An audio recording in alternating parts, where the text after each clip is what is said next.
Orders of the day, oral questions put by members to ministers. It is now approximately 2:54. We will finish at 4:24. The Honourable Leader of the Official Opposition. Thank you, Mr. Speaker. Mr. Speaker, yesterday the Premier stood in this House in front of the television cameras calling the Schenectady Board's decision to lay off librarians, and I quote, a political game, Mr. Speaker. We saw there's many Nova Scotians who believed yesterday the Premier was the one playing the political games, Mr. Speaker, and after the ministerial statement by the Minister of Education, she seemed to have joined into those political games that this government seems to be playing with our students in education, Mr. Speaker.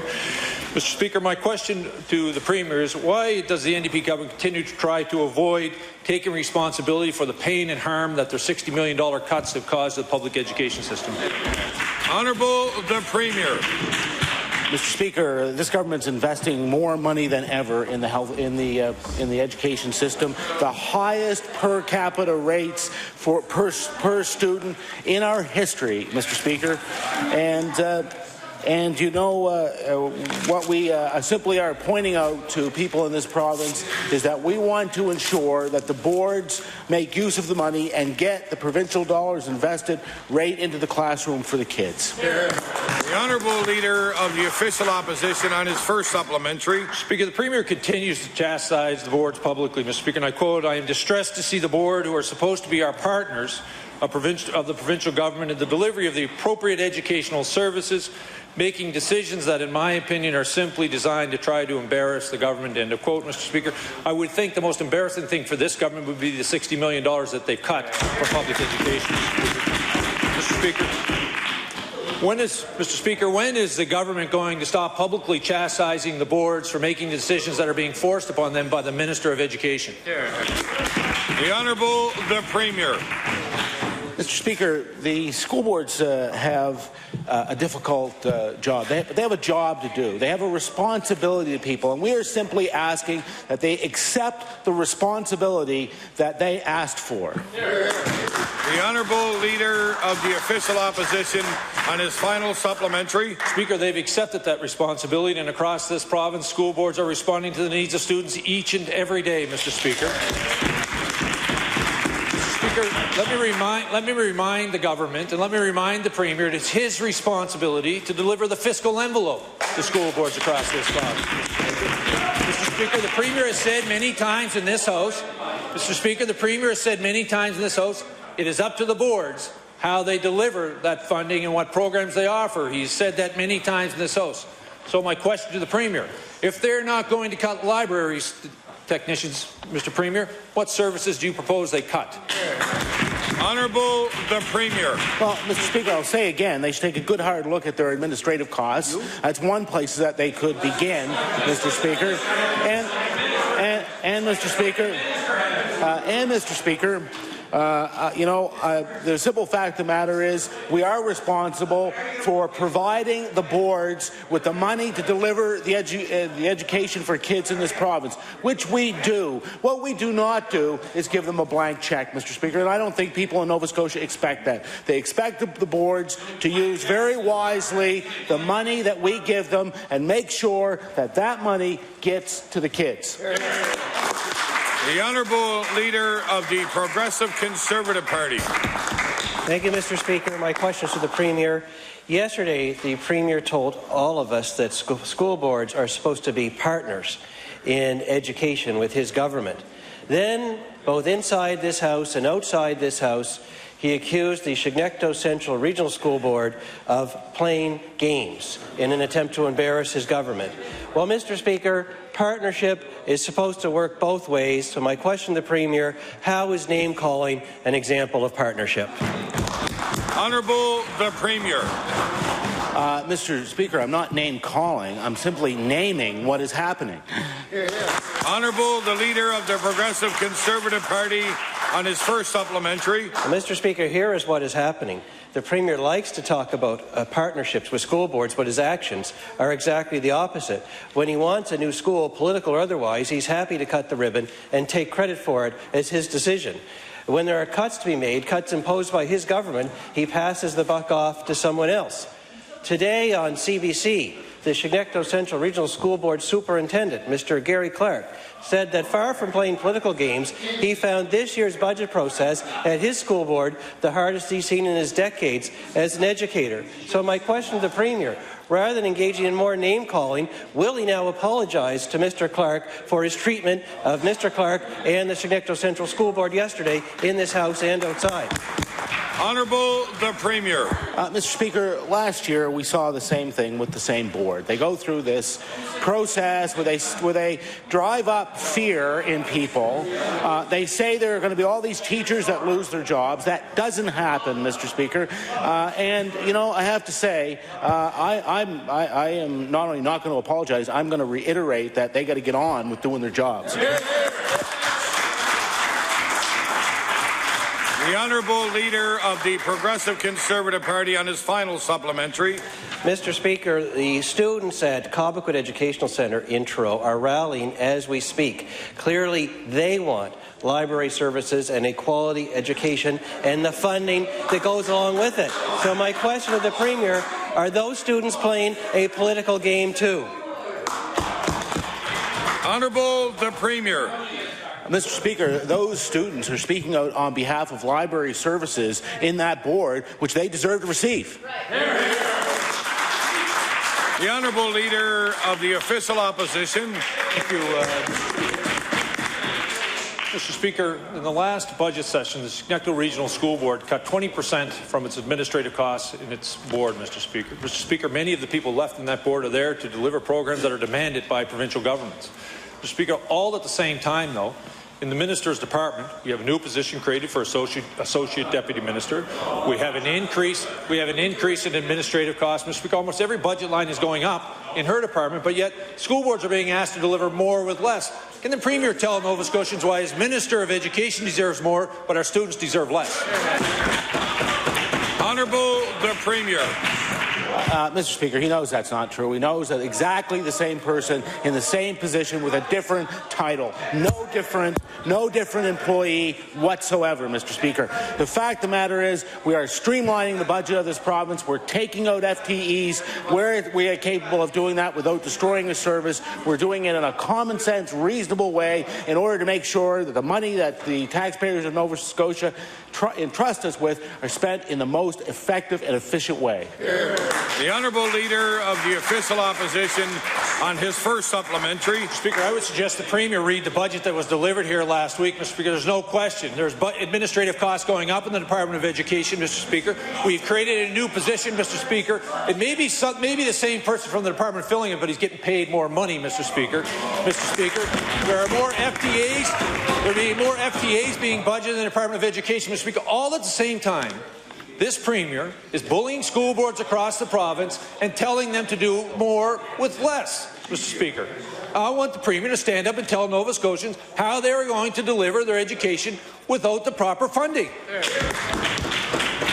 Honourable the Premier.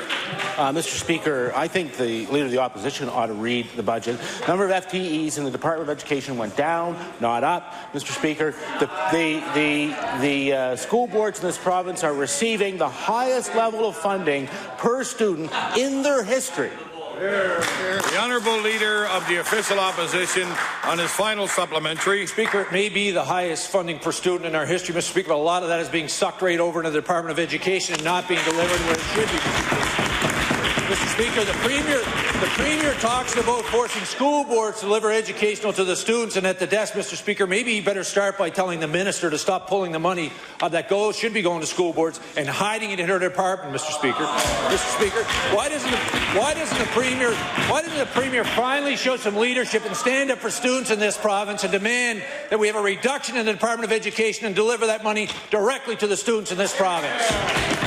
Honourable the Premier. Mr. Speaker, that's an absolute fantasy on behalf of the Leader of the Opposition. There are less FTEs in the Department of Education, more money going into the pockets of the board so that they can deliver services to students in this province. The Honourable Member for Colchester North. Thank you, Mr. Speaker. Libraries are a valuable resource within our public schools. They are the hubs of independent learning and research, and for developing literacy skills and for fostering a love of reading. With this government's gutting of public education system, boards are being forced to close their school libraries. Last year, it was the South Shore Regional School Board who lost 80% of their library technicians, and this year it's Chignecto. Teachers report that librarians often organize author visits and after-school activities. So my question to the minister is this: does the minister, and to what extent does she, value library services? The Honourable Minister of Education. Thank you very much, Mr. Speaker. And not only do I value libraries, I'm sure that everyone in this House values libraries. Thank you. The Honourable Member for Colchester North on her first supplementary. Mr. Speaker, as a direct result of this government's callous cuts, many librarians and library technicians in Chignecto Board may lose their job, and they may lose the support of that valuable learner. Yesterday, Mr. Speaker, during question period, the Premier said, "This is nothing but a political game being played by the school board." Mr. Speaker, nothing could be further from the truth. The school boards are not playing political games. The students are not interested in playing political games or being used in a political game. They're looking to this minister for support. So, will the minister demonstrate that support that she has stated that she has for school libraries? Will she demonstrate that and provide targeted money to the school boards to save their libraries? The Honourable Minister of Education. Thank you very much, Mr. Speaker. And I think that I demonstrated my commitment to the libraries in Chignecto Regional School Board by my ministerial statement today, by telling the school board that we will be providing someone from the department to go down and help them with their budget deliberations. Thank you. The Honourable Member for Colchester North on her final supplementary. Well, Mr. Speaker, we did talk about targeted money. I thought the minister knew what targeted money was, and saying somebody's going to help them look at their books has nothing to do with saving libraries. Mr. Speaker, school boards are in their second year of severe funding cuts at the hands of this government. The minister has stated that these will not have a negative impact on students. So my question to the minister is this: will she be prepared to meet with those students who are marching right now because they value education, and let them know and let her hear from them what kind of negative impact these cuts are having? The Honourable Minister of Education. Thank you very much, Mr. Speaker. I'd like to remind the member opposite that we are investing in our students. We're investing in our school boards. We have increased funding per student in this province. We have the lowest student ratio in a decade. So, Mr. Speaker, we value kids and learning first, and we are making sure that we are investing in our students. Thank you. The Honourable Leader of the Progressive Conservative Party. Thank you, Mr. Speaker. My question is to the Premier. The government likes to talk about its funding to education, but unfortunately they're putting it in all the wrong places. The Premier imposes restraint on the Chignecto Central Regional School Board and other school boards, but it's a restraint that is not practiced by the head office of his own Department of Education. The fact of the matter is that the year-end forecast for full-time people at the department itself for the year just ended was 177. The budget for the year that we are now into is 194. That is 17 vacant positions that they continue to fund while they cut 41 librarians out of one school board. So my question to the Premier is, why cut schools and add more at the top of the department? Honourable the Premier. Mr. Speaker, that's not what's happening. In fact, he would know that he is comparing apples and oranges. In fact, the numbers that he's using include positions that were vacant in the previous year, Mr. Speaker. They were still funded FTEs. The overall number of FTEs in the province have gone down by 7, and I tabled that information for your information last week. The Honourable Leader of the Progressive Conservative Party on his first supplementary. Well, Mr. Speaker, who is playing games now? I am quoting page 7.2 of the budget estimates for the Department of Education. Order, please. Not questions on budget estimates during question period, please. General questions on the budget will be allowed. The Honourable Leader of the Official Opposition. Thank you, Mr. Speaker. My point is, who is playing games now? Facts and figures are being thrown around, but here is a number that every Nova Scotian can understand, and I quote from the government's own headcount report. Headcount, not FTEs. How many people, how many heads at the Department of Education for the most recent year? It was 193 last year. It's 196 this year. That's +3 in headcount, something every Nova Scotian can understand. It is up, not down, and I will table the headcount report for the Premier's own perusal. On top of that, Mr. Speaker, the Office of the Minister, the Office of the Deputy Minister, the Communications Secretary of Education in total are going to cost Nova Scotians $884,000 this year, an increase of $219,000 over last year. My question to the Premier, why cut schools and add more fat at the top? Honourable the Premier. Mr. Speaker, again, you want to talk about playing games. He's using a headcount number, which, of course, if you have two people sharing an FTE, you get 2 people, Mr. Speaker. So he's trying to manipulate that data to tell people something that simply isn't true, which is that there are less FTEs in the Department of Education. In fact, the Department of Education is sharing in the burden of making sure we get back to balance. The Honourable Leader of the Progressive Conservative Party on his final supplementary. Speaker, FTEs are up at the department. Headcount is up at the department. The only thing that is not on the up and up is the Premier's answer to these questions. That's why I ask, who is playing political games now? No wonder parents are so frustrated in Truro today. No wonder the students are rallying when those kind of manipulations go on. So my question to the Premier, when will he end his own budgetary game playing? Honourable the Premier. Mr. Speaker, for the edification of the Leader of the Conservative Party, I'm going to table now the average per student funding graph over the last 10-12 years.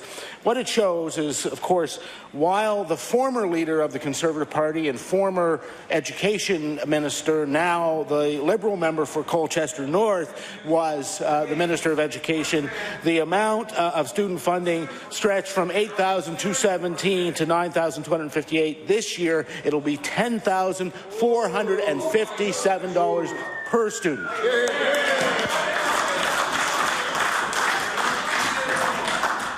The Honourable Member for Colchester North.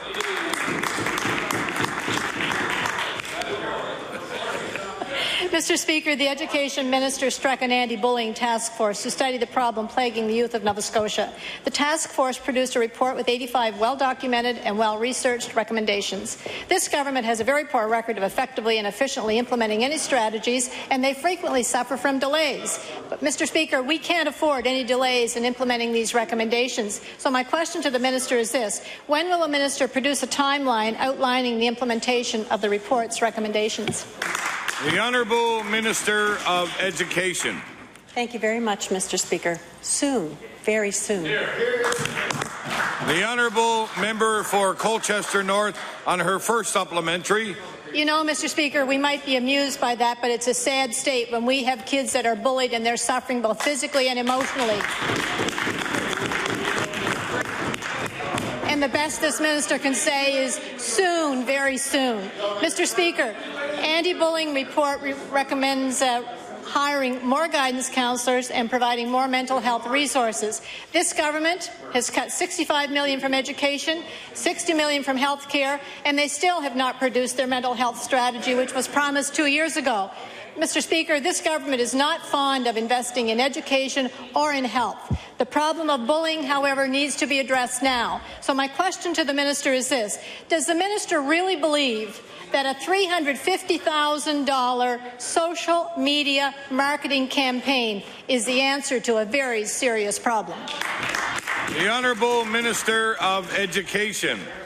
Thank you very much, Mr. Speaker. The issue of bullying has been being worked on in every school in this province in Nova Scotia on a daily basis. The work has not stopped in the department or in any school or in any community around anti-bullying just because we're still working on the recommendations. This government has taken those recommendations. We're working with them. We're working with our partners. We're in discussions. We are moving forward with the recommendations. Shortly, I will be bringing things to the House around the cyberbullying, but I want to make everyone to be very aware that this is a very, very serious problem, and everyone needs to be part of the solution. Schools are working on this on a daily basis. We are going to be moving forward with the recommendations to see what we can do together, collectively, as a community, to work towards removing bullying out of our society. Thank you. The Honourable Member for Colchester North on her final supplementary. Thank you, Mr. Speaker. It is a serious issue. It is something that needs to be addressed. It is something that is ongoing, and it's a social issue. And the schools are one place, only one place, where we try to address this problem. Mr. Speaker, the report recommended hiring an anti-bullying coordinator to oversee the implementation of the recommendations. And even though that recommendation was endorsed by Bullying Canada, the Education Minister blasted the recommendations, saying, and I quote, "We need to make sure we're not adding more people into an existing system." Mr. Speaker, this is the same minister who increased the amount of spending on the senior management within her own department by close to $250,000, yet she fails to see the urgency in addressing and implementing recommendations of the report. So my question to the minister is this: if she's not prepared to accept the recommendation to hire an anti-bullying coordinator, who within the department has been asked to take the lead on that? The Honourable Minister of Education. Thank you very much. I was very clear in making sure that we are not adding another level of bureaucracy. I have never said that I was not endorsing an anti-bullying coordinator. I would like to also be very clear that the Department of Education has reduced administration, and unfortunately, this is one of the symptoms of bullying in this province, is when people are not honest and truthful with their comments and their facts, then people get misinformation. It's important that we stand as role models. Thank you. The Honourable Member for Cape Breton North. Mr. Speaker, last week the NDP rolled out their Votes and Pork Barreling First plan. But, Mr. Speaker, we know about one vote they didn't get back. Mr. Speaker, some parents at Eastern Passage have questions. In an email, one Eastern Passage mother was concerned about the same time the NDP's government is making education cuts, they have $15 million lying around to create a high school. And she said, something is wrong when you're faced with laying off teachers but are putting millions of dollars into an unnecessary school. So my question to the minister is, will the Minister of Education admit that in a time when students in other parts of the province are being forced to go without library services because of their government's misplaced priorities, $15 million would be better spent on the priorities of our school boards and not the political priorities of the NDP? Order, please. Order. I remind the honourable member that he must say who the person is before you read the email.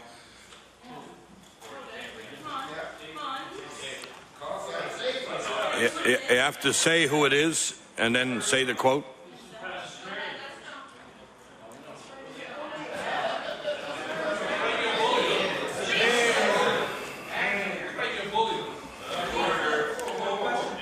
Well, without that, I find it's hard to deal with that question. Without that, that's the procedures that we follow here in this House. So I'm going to, I'd like... Okay, but I'd like to see that information tabled before the end of QP. Thank you. The Honourable Minister of Education. Thank you very much, Mr. Speaker. We are investing in our students' education, and part of the Kids and Learning First plan, we said that we were increasing skilled trades. Because we're putting skilled trades in Cole Harbour, this makes it necessary for a high school in Eastern Passage. Thank you, Mr. Speaker. The Honourable Member for Cape Breton North on his first supplementary. Mr. Speaker, other concerns of Eastern Passage families was the fate of the elementary school students who currently attend a school that will be reconfigured into a high school. Where will the children whose school becomes a high school attend classes? Will they be split up? What will the addition of these students do to the class size of the new schools they have to attend? My question to the ministers, will the Minister of Education reassure parents of elementary school children in Eastern Passage that she has considered the future of their children at least as much as they considered the political future of the member of Cole Harbour Eastern Passage when she decides to build another school for political reasons? The Honourable Minister of Education. Thank you very much, Mr. Speaker, and thank you very much for the question. The configuration of where the schools are going to be and the renovations, alterations, and the configurations of schools are in the hands of the school board, and actually they welcome to be able to make sure that where children are going and the grade configurations are appropriate for the community. Thank you. The Honourable Member for Cape Breton North on his final supplementary. Mr. Speaker, one of the reasons the Premier actually gave with a straight face for building on the new high school is to house some of the students when the renovations are done to the other school. When the renovations are being made to create a high school in Eastern Passage, where will the elementary school students go who attend that school? And will the votes in Port Burling First Plan produce another school in another NDP riding? The Honourable Minister of Education. Thank you very much, Mr. Speaker. The Kids and Learning First Plan is our blueprint for student success, and part of that is making sure that we provide opportunities for every student in this province. We are making sure that the skilled trades are going to be on the Dartmouth side in Cole Harbour, and the configuration of the schools in the Eastern Passage are going to be taken with the best interest of every child in that community. The Honourable Member for Glace Bay. Thank you, Mr. Speaker. Mr. Speaker, Nova Scotians are feeling the NDP education cuts, and they're feeling them directly in the classrooms. Last year, 553 positions were eliminated due to the decisions made by this education minister, although they, of course, try to pin it on the boards. So my question, Mr. Speaker, will the Minister of Education explain how cutting positions, how cutting jobs will do anything except make it harder for students to succeed and send qualified educators out of the province to look for work? The Honourable Minister of Education. Thank you very much, Mr. Speaker. I would just like to remind the members opposite that no teacher lost their job last year. We have a huge... I will repeat that. No teacher lost their job last year. Unfortunately, we are dealing with declining enrollment. We have been losing hundreds and hundreds and hundreds of children out of our school system. We have a problem, and we need to make sure that we are making our students be successful. We are investing strategically. We are making sure that our children come first. The Honourable Member for Glace Bay on his first supplementary. Thank you, Mr. Speaker. 82 teacher positions were cut to meet the budget targets set by this minister. 136 program specialists were eliminated, Mr. Speaker. 75 teaching assistants for students in the classrooms were cut. In addition, 132 support positions were eliminated, Mr. Speaker. Will the Minister of Education explain how she intends to improve, or let's be honest here, how she intends to even maintain educational quality when she's cutting jobs and driving educators away from the province of Nova Scotia? The Honourable Minister of Education. Thank you very much, Mr. Speaker. We are increasing our student funding. It is at the highest level that it has ever been. We have the lowest student-to-teacher ratio in a generation. The Honourable Member for Glace Bay on his final supplementary. Thank you, Mr. Speaker. The education cuts by the NDP government are certainly affecting classrooms, but it's not just the disappearing jobs and classroom supports which are impairing educational success. Schools are having to defer upgrades to technology, abandon improvements to resources and supports, and are requiring classroom teachers, professional educators to spend more time not teaching. Mr. Speaker, will the Minister of Education acknowledge that our education cuts will not only further harm students and learning and reverse this misguided and short-sighted decision to cut these budgets? The Honourable Minister of Education. Thank you very much, Mr. Speaker. As part of the Kids and Learning First plan, we are exploring, along with teachers, on how we can reduce the paperwork, because teachers are telling us that they're spending a lot of time. So we are acknowledging that. We want to make sure that our teachers are in the classroom working with our students, and we're working on that together, Mr. Speaker. The Honourable Member for Victoria the Lakes. Thank you, Mr. Speaker. Mr. Speaker, my question to you is to the Minister of Community Services. Mr. Speaker, the Minister of Community Services has refused to take responsibility for her failure to contact the East Preston daycare when she was notified about an alleged abuse of working there. Mr. Speaker, a mother of a preschooler at the daycare told reporters on March 3rd that, and I quote, Community Services Department, having heard even an allegation about the presence of a potential abuser, should have acted immediately. Right. Mr. Speaker, that same mother also said she was disgusted that no action was taken sooner. That's right. So my question to the Minister, what excuse does the Minister have for this mother? Does she believe the parents of East Preston did not deserve to know? Right. The Honourable Minister of Community Services. Thank you, Mr. Speaker. As I said before, and I'll repeat again and again, we took immediate action. We were informed on November the 15th, 2010. We acted the same day. And to me, that's an immediate action. And we also followed protocol, which is protocol that existed when that party was in government. No difference. No difference. The Honourable Member for Victoria Lakes on his first supplementary. Thank you very much, Mr. Speaker. We're still waiting to see that protocol that exists. Yeah, right. Where is it? Mr. Speaker, Krista Dix, mother of a 2-year-old little girl who goes to the East Preston daycare, told CTV reporters that she feels terrified, disgusted, and failed. Another parent told reporters that, and I quote again, Community Services needs to step up. This is huge. This is unbelievable. These are children. So my question, why didn't the Minister do her job? Will the Minister tell these parents why she let a man with allegations of pedophilia against him continue to work with these little girls and boys 8 months longer than she had to? The Honourable Minister of Community Services. Mr. Speaker, I'll be very clear. I had tabled yesterday 3 articles that indicated in the article that the daycare was aware for well over 10 years of these allegations. We also followed protocol. Anything dealing with children is very concerning to us. We look after children every day, so we took every step that we should have taken, and it was immediate steps. And it's, you know, it's just a shame that's it's a real shame that any political party would try to gain political points on the emotions of children and parents, and all I can say is shame on them.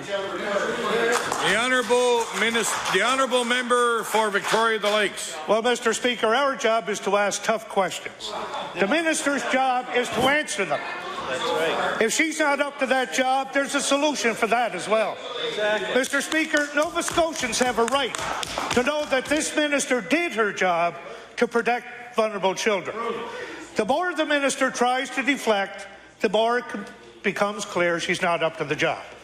Mr. Speaker, the Children and Family Services Act states children are entitled to protection from abuse and neglect.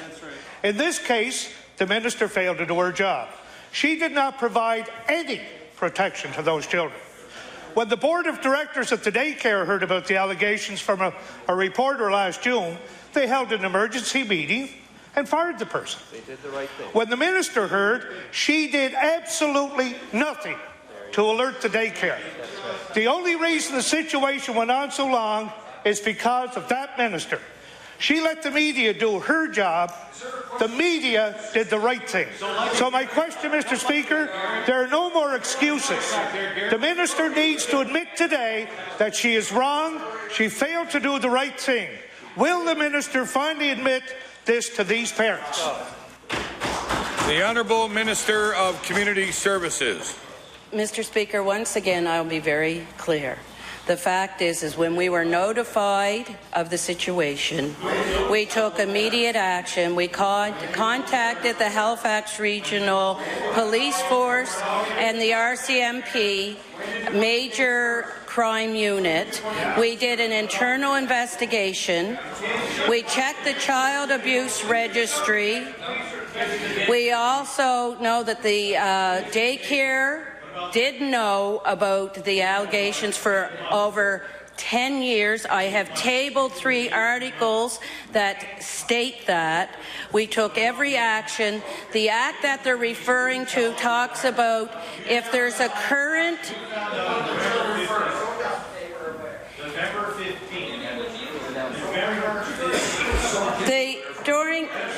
The Act, Mr. Speaker, the Act clearly states that if there's a current issue of concern, that we can go and follow the process with that.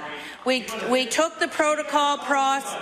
Order, please. Order, please. Order, please. Order, please. Thank you. The Honourable Minister of Community Service. Mr. Speaker, I can't be any more clear in the fact that we followed the protocol that is set out. There is a protocol. This was a historical allegation that is not covered in the Act, and the fact is, again, we took immediate action. Thank you. The Honourable Member for Glace Bay. Thank you, Mr. Speaker. The Minister of Education keeps talking about student-teacher ratios in our province. However, her numbers are simply misleading. A more accurate description of what she's talking about would be the student-to-employee ratio, considering that the numbers include more than simply classroom teachers. Mr. Speaker, will the Minister of Education provide a list of all positions included in a ratio? Does it include principals, vice principals, support staff? Exactly what is being counted? The Honourable Minister of Education. Thank you very much, Mr. Speaker. The ratio for teachers in our system to children is 12.9. If you take out administrators, I will take the administrators out of that number, and the ratio is 14.7. But the real test is how many children are in the class? And we have the lowest class sizes in elementary, junior high, and in high school than we have had in a generation. The Honourable Member for Glace Bay on his first supplementary. Thank you, Mr. Speaker. Because of the NDP cuts to education, class sizes are increasing, and teachers are being forced to spend less time teaching. The minister knows this. This is why she increased the minimum class size. Larger class sizes mean that there are more students for every teacher in the classroom, contrary to what this minister and this government keep saying. With more students, the classroom teacher has less time to deliver the quality of education we expect from our schools. If the minister is accurate about the average class size, why did she increase the maximum class size from grades primary to grade 4 from 27 to 29 kids? The Honourable Minister of Education. Thank you. I just would like to repeat that we have the lowest class sizes in elementary, junior high, and high school than we have had in a generation. The Honourable Member for Glace Bay on his final supplementary. Mr. Speaker, when the minister continues to use her student-administrator ratio, it distorts the reality of the situation faced in classrooms across our province, many of which are over 30 kids, Mr. Speaker. The education cuts are putting the quality of our students' education at risk. Mr. Speaker, when will the minister stand up for Nova Scotia students and tell the Premier that she's not to continue to damage our education system with these deep, impacting NDP education cuts? The Honourable Minister of Education. Thank you very much, Mr. Speaker. We are investing in our children more than we ever have. We have increased the per-student funding. And we have a plan, Mr. Speaker. We have a plan, the Kids and Learning First, which are providing more opportunities for every student in this province. We support our students to be successful. Thank you very much, Mr. Speaker. The honourable member for Richmond. Mr. Speaker, the Liberal caucus remains very concerned about cuts to our education system. Yesterday, I asked the Minister of Education about her spending $124,000 of taxpayers' money to buy orange lunch bags for pre-primary children. At a time when this minister has cut funding to school boards, which will impact librarians and teachers' aides, one has to question the wisdom of spending $124,000 on orange lunch bags. Yesterday, the minister said school boards asked for these orange lunch bags. My question to the minister is, will she table in the House today the correspondence to confirm this? Honourable the Minister of Education. Thank you very much. We have provided literacy supports to our youngest children in our system. Children that are coming into primary receive a bag full of things that support literacy development and creativity. CDs, books, crayons, scissors are in there, and you know, it would be very nice to have been able to source as much as we could from Nova Scotia. Many things are from Nova Scotia, but unfortunately we weren't able to find a company in Nova Scotia that produced crayons. Thank you. The honourable member for Richmond on his first supplementary. Well, you might want to also question whether there's any company in Nova Scotia that produces lunch bag or does printing, because apparently that was done in Ontario, not here in Nova Scotia. Mr. Speaker, the minister has confirmed that the NDP orange lunch bags has been sent to 4 school boards for $124,000 of taxpayers' money. One such board is the Strait Regional School Board, which, ironically, recently voted to close 3 community schools due to budget cuts imposed by this NDP government. Mr. Speaker, while the NDP continues to run politically motivated ads which tell Nova Scotians that schools are the heart of a community, the NDP has remained silent while 3 community schools were closed in the Strait area. So my question is, how can the minister justify spending $124,000 on orange lunch bags while schools are being closed in the Strait area? The Honourable Minister of Education.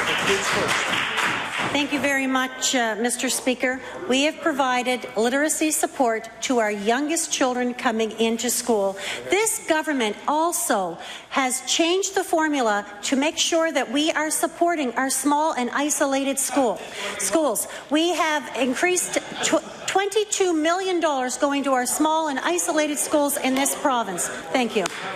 The honourable member for Richmond on his final supplementary. Well, Mr. Speaker, obviously your funding isn't working very well in the Strait area, where 3 communities, one in my riding, one in the riding of Antigonish, and one in the riding of Guysborough Sheet Harbour, the last 2 being government ridings, certainly they have not seen the benefit of the minister's new funding formula to save small community schools. Mr. Speaker, as part of the review process by the school board, parents, educators and students wrote to the Minister of Education asking for her intervention in the process. The Minister was asked for a meeting. She has not agreed to any meeting, and responses were only sent to parents after the decision had been made to close these schools. Mr. Speaker, in her statement earlier today, the Minister said, "I have heard from parents and students about the options that the Chignecto Central Board is considering, and I shared their deep concerns. These decisions are unacceptable. That is why I sent a letter to the Chignecto Central Board today telling them not to finalize their proposed budget cuts pending an immediate provincial review of their spending options." My question to the Minister of Education on behalf of the parents, the students and the teachers of those 3 schools is, why did the Minister of Education not do the same thing before the Strait Regional School Board closed 3 schools? The Honourable Minister of Education. Thank you very much. Under the legislative process, the school review is very clearly mandated, and it is not to be interfered with by the minister. The school review process is a very clearly articulated process where parents and community have the opportunity on 2 separate occasions to offer their input to the process and to the board. Thank you. The honourable member for Colchester North.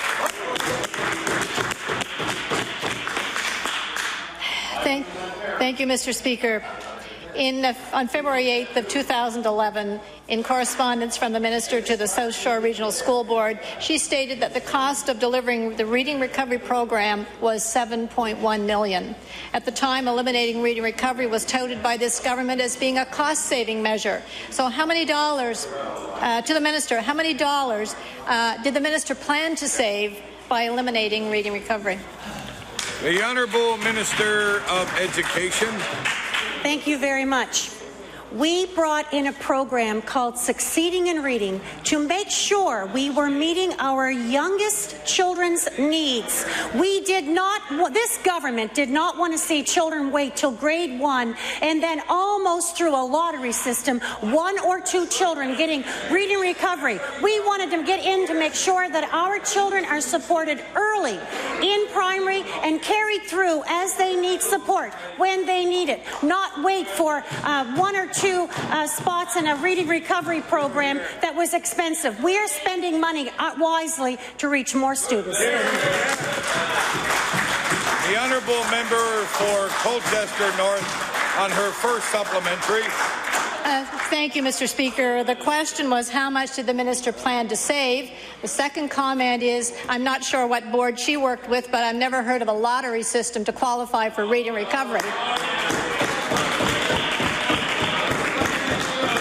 Mr. Speaker, educators all across this province know the value of Reading Recovery. School boards recognize the value of Reading Recovery. It was part of an early literacy initiative. It was not a single program, as this minister believes was the only program. It was not the only program, Mr. Speaker. It was one of a whole array of programs to support early literacy in our schools. They asked the minister from the South Shore Regional School Board if they could continue the program at their own cost, because they recognized the kids who were learning to read through that program. So, Mr. Speaker, when boards wanted to continue that program, why did the minister deny them and those kids the opportunity? The Honourable Minister of Education. Thank you very much, Mr. Speaker. We are making sure that we are providing the appropriate service at the appropriate developmental stage in children's literacy development. We are making sure that we have teachers, early literacy specialists that work in the classroom with our youngest students to support them as they're learning to read and write. Thank you. The Honourable Member for Colchester North on her final supplementary. Well, thank you, Mr. Speaker. I'm glad to see the minister acknowledges the benefits of the Reading Recovery Program in one sense, because the teachers who are delivering the new framework that she talks about, Mr. Speaker, are the Reading Recovery trained teachers in this province.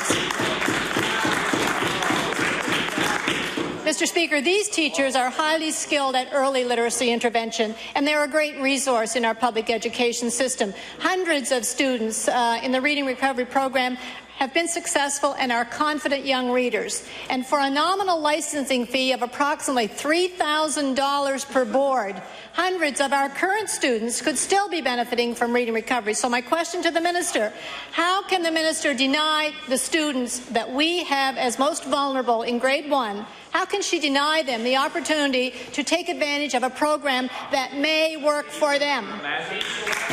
The Honourable Minister of Education. Thank you. The honourable member made a comment. It may work for them, and that is just the problem with Reading Recovery. Unfortunately, our data states that by the time the children made it to grade 3, the significant gains they had made, they had lost. It was not sticking. And we also know with Reading Recovery, not every student is recorded. If they are excused from the Reading Recovery program, without succeeding, their name drops off the data. We make sure that our students in primary and 1 and now in grade 2 are going to have the supports they need. And Reading Recovery teachers are the ones that are doing early literacy because they have training in early literacy, and they are trained experts, and they are now meeting the needs of more of our students in our system. Good job. The Honourable Member for Bedford Birch Cove. Mr. Mr. Speaker, imagine a typical Nova Scotia classroom. The class includes a high-needs autistic child and 2 children with ADHD, not an uncommon experience here in this province. Now, suddenly, the teacher, who used to have a full-time educational assistant, now only has a part-time one, the result of NDP budget cuts. So as if the demands on the teacher weren't challenging enough, that teacher is now left to provide a quality education for all students with fewer resources at his or her disposal. I'm wondering, Mr. Speaker, how would the Minister of Education cope with this situation if she experienced those cutbacks in her classroom? The Honourable Minister of Education. Thank you very much. The issue around teacher assistance or educational assistance is based on the need of a child. Through the process of an individualized, an IPP, it is determined when a child needs a TA. We are going to make sure, school boards are making sure, schools are making sure that children that need support are receiving the support that they need. The Honourable Member for Bedford Birch Cove on her first supplementary. Thank you, Mr. Speaker. I think the minister should try talking to parents because they don't say that's happening.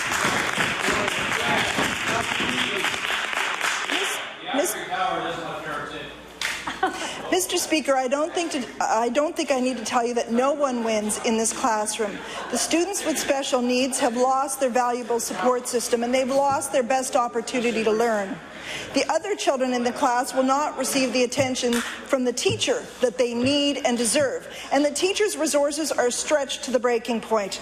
Mr. Speaker, could the minister please tell us how a high-needs autistic student is experiencing a better educational experience when the valuable resources the student relies on have been chopped in half by her government? The Honourable Minister of Education. Thank you very much.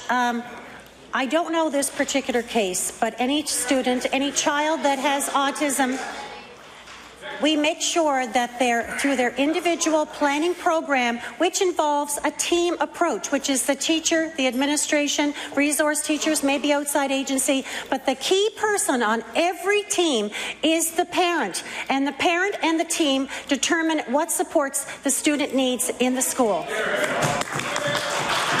The Honourable Member for Bedford Birch Cove on her final supplementary. Mr. Speaker, I don't know what fantasy land the minister is living in, but sure isn't the Nova Scotia educational system. Man, talk to any parent who's been through that process. Jeez, it's this NDP government that has spent $90,000 on advertising, telling the world they're putting kids and learning first, and nothing could be further from the truth. Mr. Speaker, the needs in the classroom have not diminished, and despite what the minister has said, neither have the class sizes. The only thing that's changed is that this government has decimated the support system for these students. They have failed them, and they have failed the teachers who want to teach those students. Will the minister admit that by cutting educational assistance in the classroom, she has compromised the ability of teachers to deliver a quality education to our most vulnerable students and deprive those students of their rightful education and a meaningful future? The Honourable Minister of Education. Thank you very much. This government has increased their allocation for special needs spending in our budget, and students that need support do receive the support they need. It is a team approach with the parent and with the teachers and with the resource teachers. There is a process in place. And I would like to just remind people opposite that it is very important that we follow along with our IPP process to make sure that the appropriate supports are in place for our students. The Honourable Member for Argyll. Thank you very much, Mr. Speaker. The Minister of Community Services, after weeks of silence, finally admitted that she learned on November 15, 2010, that an alleged pedophile worked at the East Preston daycare, yet she did nothing to notify the current board or the parents, and it was left to Frank Magazine, Mr. Speaker, to let them know 8 months later, that a complete failure, to do her job to protect little children, a sacred duty under the Children and Family Services Act. She now owes people a full explanation, Mr. Speaker, not just excuses. Did the minister learn the full gravity of the evidence against his alleged pedophile from Justice on November 15th? And if not, when was her department fully appraised of all evidence and allegations against the alleged pedophile? The Honourable Minister of Community Services. Thank you, Mr. Speaker. Once again, let's review some of the facts. The fact is that the daycare was aware of the allegations for over 10 years. The fact is that we took immediate action the very same day we learned of the allegations. The fact is that we contacted the Halifax Regional Department Police Force and the RCMP. The fact is that we did an internal investigation. The fact is that we checked the Child Abuse Registry. The fact is that we followed protocol. And if they can't understand, and it's a real shame that they think that this is something that they want to gain political points on the emotions of such a serious issue, so shame on them. The Honourable Member for Argyle on his first supplementary. Mr. Speaker, in her answer yesterday and just now, the minister refers to an internal investigation being conducted. Now, people don't just do internal investigations unless there's a need to look long and hard at what was done by government itself. So my question, what precisely was looked at in this internal investigation, and did that investigation include interviewing or reviewing material from anyone from the Justice Department? The Honourable Minister of Community Services. Mr. Speaker, I've answered this question over and over again, and if he can't take it in, tell him to sit down and read Hazard. The Honourable Member for Argyle on your final supplementary. Mr. Speaker, this is an extremely serious matter, and the minister just can't blow it off. And that's exactly what she is trying to do. Justice had to defend lawsuits about the alleged serious sexual assaults at the Home for Coloured Children. They told Community Services, I am looking for a very short answer from this minister, Mr. Speaker. Were officials in her department briefed about the progress of lawsuits by victims of this alleged pedophile by officials or lawyers from Justice? Yes or no? And was it ever discussed or even considered, yes or no, what the impact of the minister notifying the daycare or taking stronger action might have had on the province's position in the lawsuit? The Honourable Minister of Community Services. Mr. Speaker, as I have indicated before, we took immediate action. We took the appropriate action. And if he can't understand that, that's his problem. Thank you. The Honourable Member for Dartmouth East. Thank you, Mr. Speaker.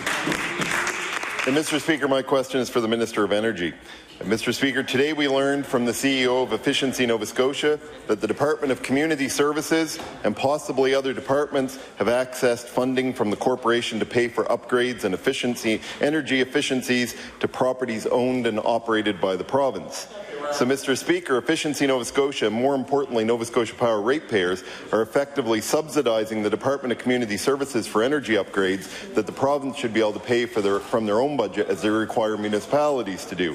So, Mr. Speaker, would the Minister of Energy please explain why funding to improve energy efficiency in government buildings is not coming from departmental budgets?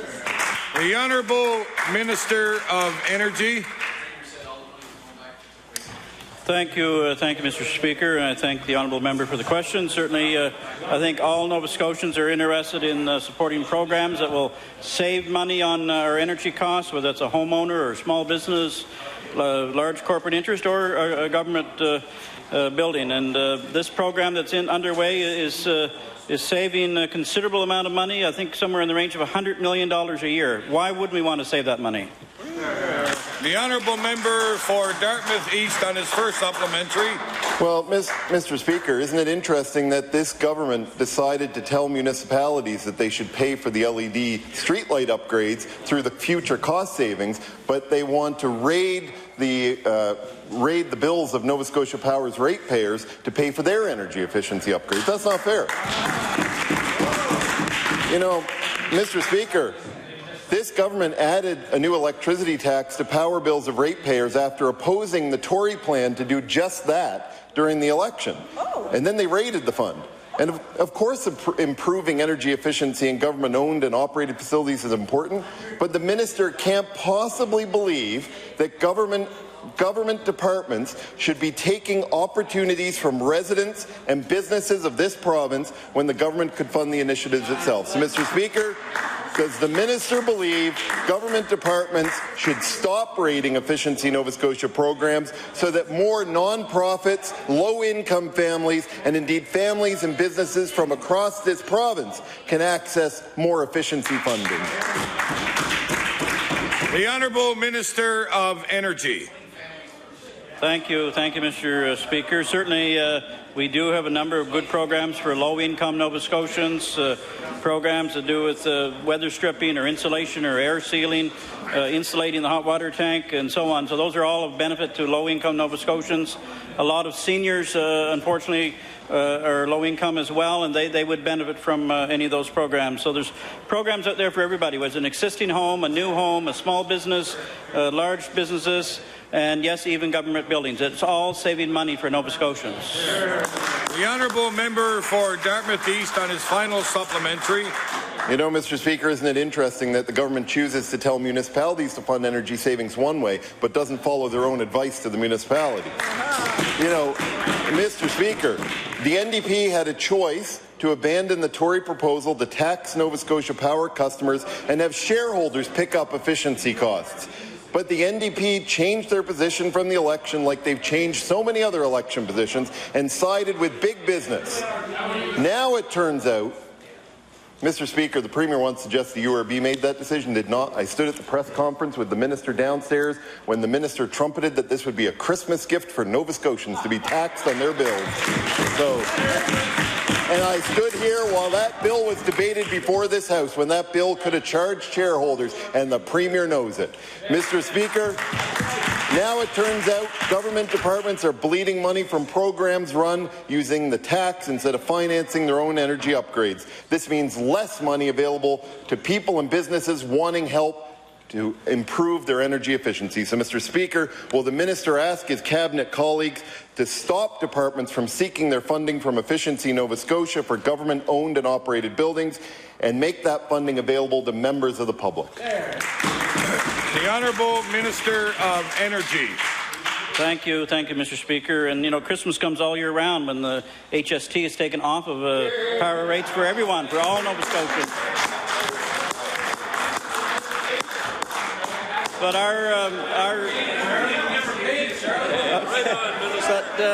the government rate is we're paying into the system. We have the right to benefit on behalf of all Nova Scotians, the ratepayers, the taxpayers. In fact, the savings are somewhere in the range of 30%. Why wouldn't we want to save 30% on our power bills? The Honourable Member for Yarmouth. Thank you, Mr. Speaker. Mr. Speaker, costs of higher education in the province of Nova Scotia are going up along with the cost of living. Life is getting more expensive under the NDP government, and students at our post-secondary institutions are really feeling the brunt of it. The Minister of Labour and Advanced Education recently announced that students can expect a $5.5 billion in assistance, but she was short on details. In fact, the minister's announcement that was supposed to be held last week was postponed and then cancelled. Students are left wondering what is happening with this money, Mr. Speaker. Will the minister stand up in the House today and tell us what's going to happen with this money? The Honourable Minister of Labour and Advanced Education. Thank you, Mr. Speaker. I actually just briefed the second of the two post-secondary student organizations before the House opened today. It was a confidential briefing, giving them a heads up on the details before an announcement is made, and I would just urge the member opposite to remain patient, and he'll get more details. Certainly, we've been listening to student organizations in this province, and they have told us time and time again that they share our government's interest in reducing unmet need and improving our social or our student assistance program, and we've been listening very carefully. The Honourable Member for Yarmouth on his first supplementary. Mr. Speaker, I'll be as patient as the students that are waiting for the announcement for that money. There's a problem in Nova Scotia, Mr. Speaker. The average tuition fees in this province are much higher than the national average. There are only actually 2 provinces in the country whose tuition levels are higher, and when it comes to graduate student tuition, we actually have the highest in the country, bar none. Congratulations. As well, thanks to this government, $75 million in cuts to our universities and our post-secondary education system, student fees are on the rise at campuses. Still, we get no details about student assistance. Mr. Speaker, education is getting more and more expensive for students and their families. Will the minister tell students today when they can expect real relief when it comes to tuition and upfront grants for students? The Honourable Minister of Labour and Advanced Education. Thank you, Mr. Speaker.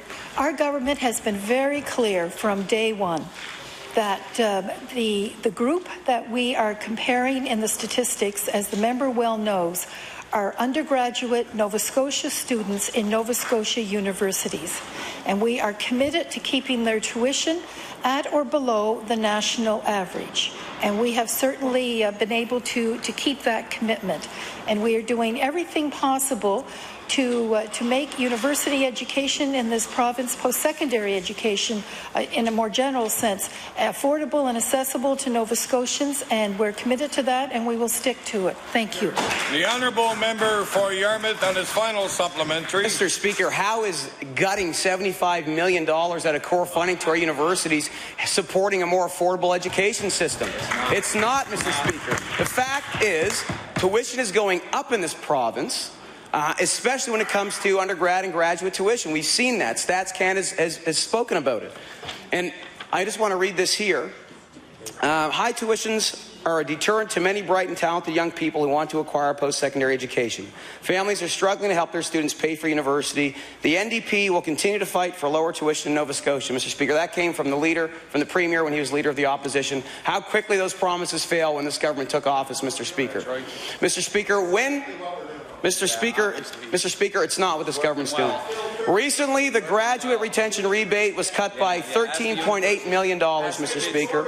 Will the minister commit to directing that $13.8 million plus the $5.5 million recently announced to much-needed upfront grants for students? Good job. The Honourable Minister of Labour and Advanced Education. Thank you, Mr. Speaker.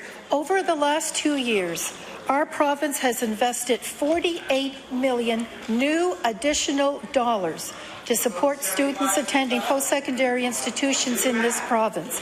That's a record to be proud of. That's the highest contribution that any government has made. And certainly, we are very proud of these efforts. Thank you. The Honourable Member for Kings West. Thank you, Mr. Speaker. Mr. Speaker, on March the 5th, Talbot House closure was abruptly announced by the Minister of Community Services. At that time, arrangements were made by the Minister of Community Services to transfer 14 individuals in varying stages of addiction treatment that falls under the mandate of the Minister of Health and Wellness. Given the Minister of Community Services displayed her sensitive and caring nature last week by saying virtually nothing about the availability of current programs and services to clients, I am wondering, what role did the Minister of Health and Wellness play in ensuring that the ongoing treatment of clients who had been receiving treatment at Talbot House has been adequate? The Honourable Minister of Health and Wellness. Thank you very much, Mr. Speaker. Mr. Speaker, Talbot House falls under the jurisdiction of the Department of Community Services, and I would refer that question to the Minister of Community Services. The Honourable Minister of Community Services. Thank you, Mr. Speaker. As I stated before, Talbot House is run by a board of directors. We are the funder of Talbot House. The board of directors made a decision to close Talbot House. We took care of the residents that were on site. There was approximately 5 to 6. We found another location for them, and so we took action to make sure that their needs were being taken care of. Thank you. The Honourable Member for Kings West on his first your supplementary. Thank you, Mr. Speaker. Well, Mr. Speaker, the minister can point fingers at the board all she wants, but the fact is she's responsible for treatment not only of the current residents, but also for those who are seeking residential treatment with options that are quickly dwindling. Mr. Speaker, the options to provide residential treatment for individuals with addictions in this province is decreasing at a rapid pace. Recovery House in Antigonish, a 28-day recovery program, had its funding discontinued by this government. Talbot House closed. Compass program, another 28-day intensive structured residential treatment program, closed under this government's mandate. My question to the Minister of Health and Wellness: how will wait times for individuals with addictions who need intensive structured treatment go down when the options available for this type of treatment in this province are disappearing? The Honourable Minister of Health and Wellness. Thank you very much, Mr. Speaker. Mr. Speaker, addiction services are very, very important services to have in place for people who need to go through withdrawal, often through a residential-based program, Mr. Speaker. And then we can provide a variety of options to people, including ongoing treatment and follow-up. And frequently, these programs can be done on an outpatients or day program basis, Mr. Speaker. With respect to the Compass program, the members started to ask me some questions about that yesterday. That program was not being fully utilized. 40% of the time, the beds in that program were empty, although we were funding it. It wasn't a good use of resources, Mr. Speaker. We have now redirected those resources into the detox program, the inpatient program, and in fact, the number of days that people will be able to be in that program will be expanded, Mr. Speaker, threefold. So, in fact, we're reinvesting in a model that will see better treatment with better outcomes for people, including our inpatient program, Mr. Speaker. The Honourable Member for Kings West on his final supplementary. Thank you, Mr. Speaker. The reality is, Mr. Speaker, that structured residential treatment is, for many, the best option.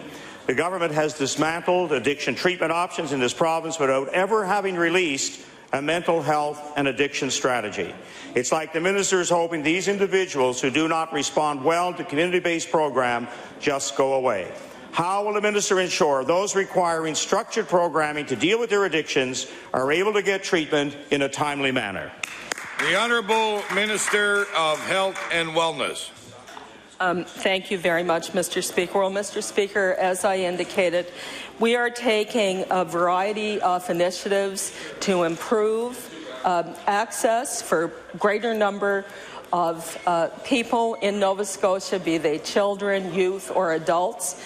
Faster assessments, expanded treatment, appropriate treatment, treatment and services that are based on evidence for what works, what will be effective, and at the end of the day, Mr. Speaker, more people will be seen without having to infuse resources. We're using resources in the system more effectively, and we are investing strategically, Mr. Speaker.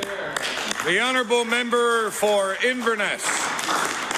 Mr. Speaker, my question is for the Minister of Justice. Yesterday we learned that on November 15th, the Department of Community Services knew that an alleged pedophile was employed as a bus driver for the East Preston daycare.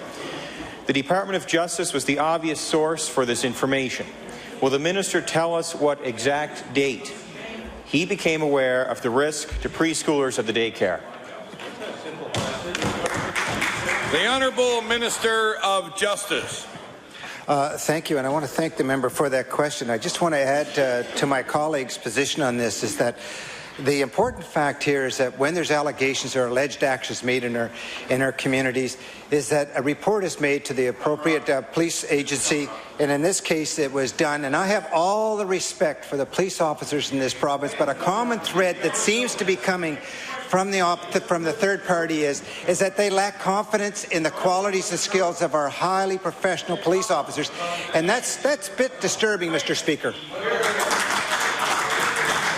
The honourable member for Inverness on his first supplementary. Mr. Speaker, we would have confidence in this Minister of Justice if he could provide us a date.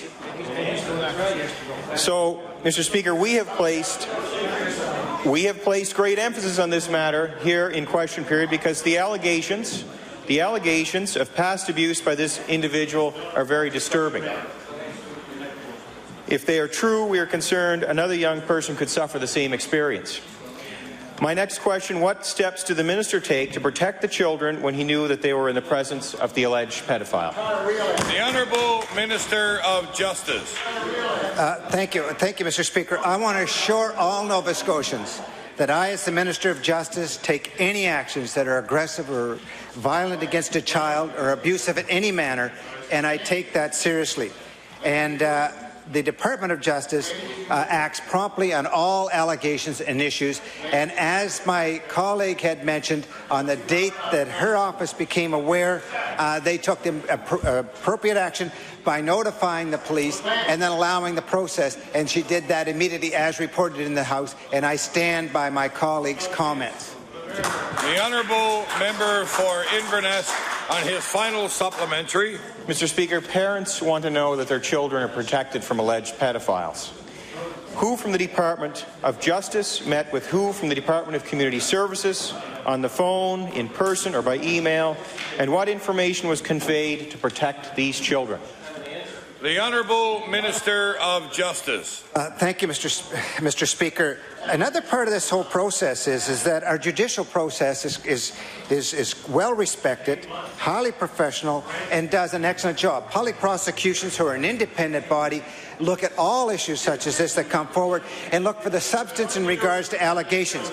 Remember, we must respect allegations while at the same time ensuring the rights and safety of all children. I take that job seriously and I act on those matters promptly, and I have all the confidence in the steps that were taken to this date. The honourable member for Richmond. Hey.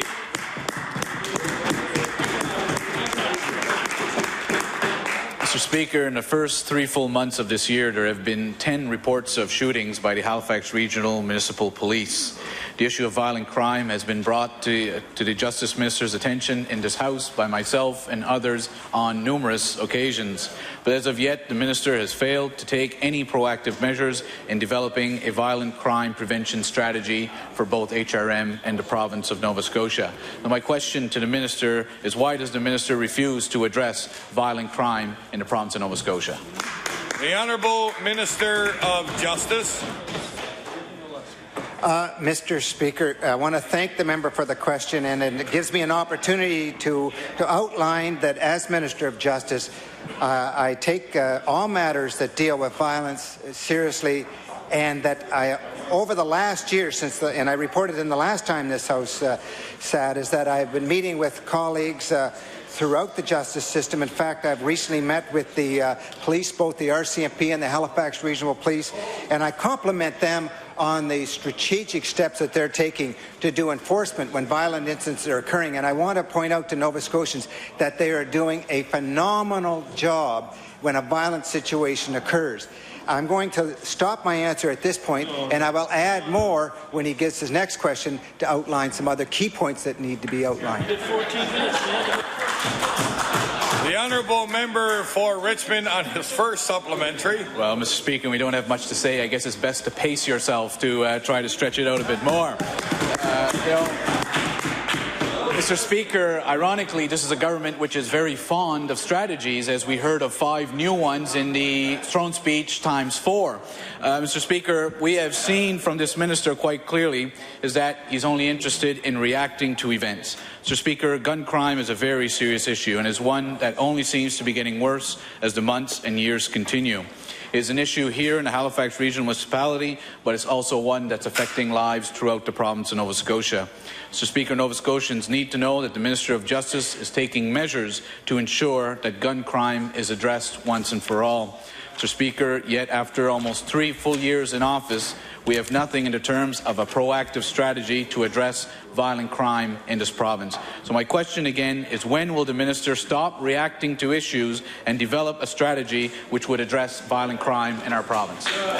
The Honourable Minister of Justice. Thank you, Mr. Speaker. So I will take some time to speak a little longer. And since the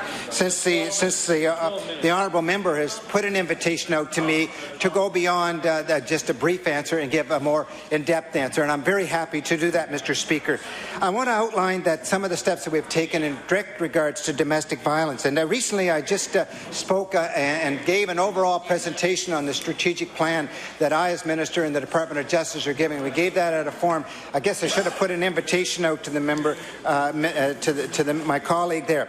I also want to point out that in that presentation that I did, we talked about collaborating with some of the best practices, and there's one that we identified in Chicago under the ceasefire program, and we're working with the municipal police department to bring in this program that addresses violence of this nature, that the research and the academic support around that shows that it works.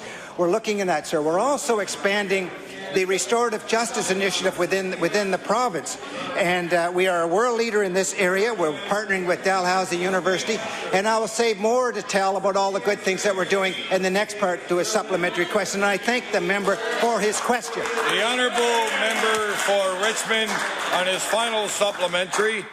You know, Mr. Speaker, it's ironic because it took 3 full years to have the minister stand in this House and talk about the Chicago experience that they're now going to try to implement. Nova Scotians are asking what took so long and why isn't this addressed 3 years ago?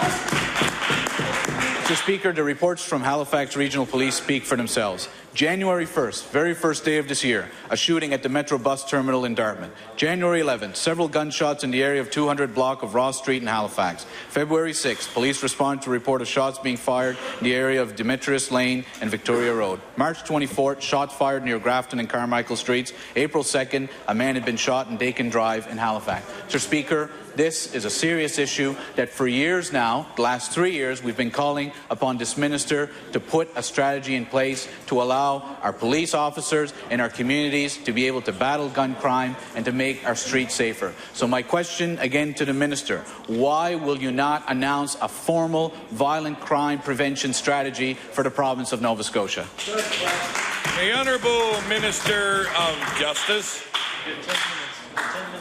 Thank you, Mr. Speaker, and I thank the member for the question. There's just so much in there that I could talk about and saying the great things that the Justice Department are doing, that the municipal police departments are doing, that the RCMP is doing, taking 3 full years. It's a matter of looking at some very complex problems and working. The issue of violence in our society is not something that occurs overnight or that has occurred overnight. It is not something that's exclusive to this community and this community alone. I am very confident in the quality of professional services by our police departments to deliver services. And one area that I spoke about is the Chicago ceasefire program. Those types of programs take time, and I hope that he would trust and respect the judgment by our police leaders and our justice colleagues that they're making some sound decisions there. Also, on the restorative justice and expanding that program and working, for example, with Dalhousie University on a pilot project where we can start to look at reducing the impact on our police officers in the community to deal with crime so that they're freer to work on some of these other issues. But the main part of dealing with violence in society is dealing with the underlying causes, and we're working on that.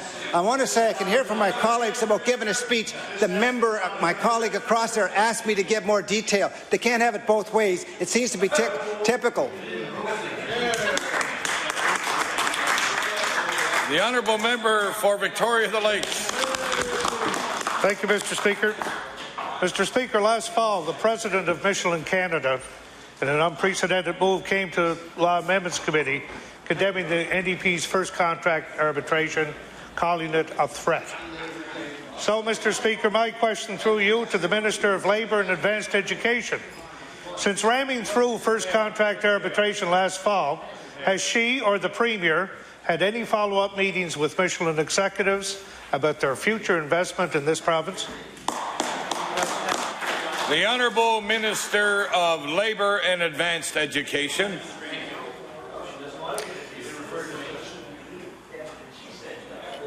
Mr. Speaker, if the timeline was since first contract legislation was either voted on in here or was implemented, no, I have not personally had any meetings with representatives from Michelin. The The honourable member for Victoria the Lakes on his first supplementary. Thank you, Mr. Speaker, and I thank the Minister for that forthright answer. Mr. Speaker, on January 26, 2012, Michelin announced it was suspending its Hungary expansion over government policy, saying, and I quote, "The attitude of the current government, the new taxes and the new laws make the economic environment unpredictable." And I'll table that, Mr. Speaker, when I finish my questions. Even in Hungary. Mr. Speaker, at Law Amendments Committee last fall, Michelin Canada President Dana LeBlanc said, simply put, it makes it very difficult when you have legislation such as Bill 102. And the instability in the legislation, it makes my job and other people's jobs very difficult to sell Nova Scotia as a better place to invest in. So, Mr. Speaker, my question through you to the Minister, since passing this risky labour legislation, has Michelin indicated to the Minister that it will make future investment in Nova Scotia, or do NDP laws make the economic environment too unpredictable? Minister of Labour and Advanced Education. I can state quite emphatically that all businesses in this province, small, medium and large, benefit from a stable labour relations atmosphere, and that's something that we are working towards. Thank you. The honourable member for Victoria the Lakes on his final supplementary. Mr. Speaker, Tuesday, Michelin announced plans to hire 500 workers, build a new plant, and expand an existing plant in South Carolina, not in Nova Scotia. Mr. LeBlanc said that our province's labour law doesn't help me build a case for Nova Scotia in the future, and that South Carolina has shown that it is pro-business. So, Mr. Speaker, my question through you is to the Premier. Will the Premier admit that since his first contract arbitration legislation is stifling business growth in our province and putting 3,500 good Michelin jobs at risk, will he rip up his risky law before it's too late? 500. Honourable the Premier. Thank you, Mr. Speaker. Well, the legislation that came into effect just a short time ago, and before that was debated here in the legislature. Of course, is a very good piece of legislation. Some 80% or more of Canadians are already covered by similar kinds of legislation, Mr. Speaker, and it provides the kind of stability that the minister mentioned. The reality is, I have a lot of contact with officials at Michelin. I talk to them regularly. I just recently spoke to Pete Selleck, who was the new North American president. He wanted to talk to me about the plants here in Nova Scotia. He expressed his confidence in those plants. He indicated to us that they continue to have a world-class workforce. There continues to be great opportunities in Nova Scotia, and that expansion in this province, of course, competes within the Michelin family for work. In South Carolina, the plant that they are building was actually built on a site, just to give you an example, that was purchased and made ready for Michelin some 13 years ago. And so it takes a long time for them to get the approvals for capital expansion, and that's part of their internal process. Mr. Speaker, I've made it perfectly clear to Michelin we look forward to working with them. We expect to work with them in the future, and we expect that they will continue to invest in what has been a very good set of plants for the province of Nova Scotia and for the company of Michelin. The honourable member for Richmond. Mr. Speaker, the Minister of Justice was recently quoted in the Chronicle Herald as saying, quote, "Anyone who thinks building more jails and putting more people in jail is a solution, in my opinion, they're delusional," end quote. Mr. Speaker, these comments are ironic considering the fact that building more jails is precisely what the federal Harper Conservative government is doing through Bill C-10, requiring the provinces to build more jails at taxpayers' expense. My question to the Minister is, can he explain why this is the first time we are hearing of his opposition to building more jails? The Honourable Minister of Justice. I want to thank the member, Mr. Speaker, for that question. It's an excellent question. This government made a decision to replace 2 aging facilities. At the time of going forward with building and with that decision, we also looked at the impact potential that C10 may have. So we took a strategic approach and looked at taxpayers' dollars and how to make a decision that may deal with current concerns with flow within our correctional facilities, plus deal with potential future issues. There is a distinct difference between ideologies from where I sit on building. If you build it, you will fill it. So my position, Mr. Speaker, is that we're building one that meets our current capacity and deals with what we anticipate as future impacts in this province. And I think it's very important that we look at the taxpayer and all these issues, because it's their money we're managing. The honourable member for Richmond on his first supplementary. Mr. Speaker, it's refreshing to finally hear the Minister of Justice. What's unfortunate is that when we called upon both him and the Premier to stand up to the federal government and tell them the province of Nova Scotia will not have taxpayers' dollars going to build more jails to suit a federal policy of the Harper government, they both fell silent. Neither the Premier stood up, neither the Minister of Justice. Yet other provinces, the Premier spoke up, Ministers of Justice spoke up. Ontario, for example, calculated that if this bill is implemented, it could cost the province of Ontario an extra $1 billion of taxpayers' funds to go build jails for Prime Minister Harper. The question is, why was our Premier... Order, please. The time allotted for oral questions put by members to ministers has expired. Before I finish up on the question period thing, I would like to make a reference here to one of our former speakers who would be well aware of Murray Scott. And I'm going to say that on October the 16th, 2003, Speaker Scott ruled that with respect to a letter, the Speaker observed information that would reveal the author had been removed. He ruled that any document that is not tabled in its entirety is completely and therefore out of order. Speaker Scott ruled that thereafter any member who was going to table or read a letter or quote from a letter should first announce that it is in fact signed by the author. Speaker Scott went on to address the issue of tabling printed copies of electronic communications. He stated that electronic communications or emails make up a great percentage of correspondence between the individuals in modern times, and that members receive on a regular basis emails from constituents bringing forward issues and concerns. He requested that all members, when attempting to a reading from emails or to table printed copies from forms of this communication, first ensure that the name of the author is known on the copy of the email and that the member is prepared to disclose the identity of the author and to take full responsibility of the context before it is tabled in this House. Thank you. The Honourable Leader of the Official Opposition on introduction. Thank you, Mr. Speaker. I like to draw the attention and introduction to your gallery, the Speaker's gallery. We have with us Wayne Adams. Wayne is the first member for the riding of Preston, the first African Nova Scotian to sit in this House. He's been well known across this province, but most recently the province honoured him with the Order of Nova Scotia for the tremendous work that he has done in the community. So I'd like him to rise and receive a warm welcome.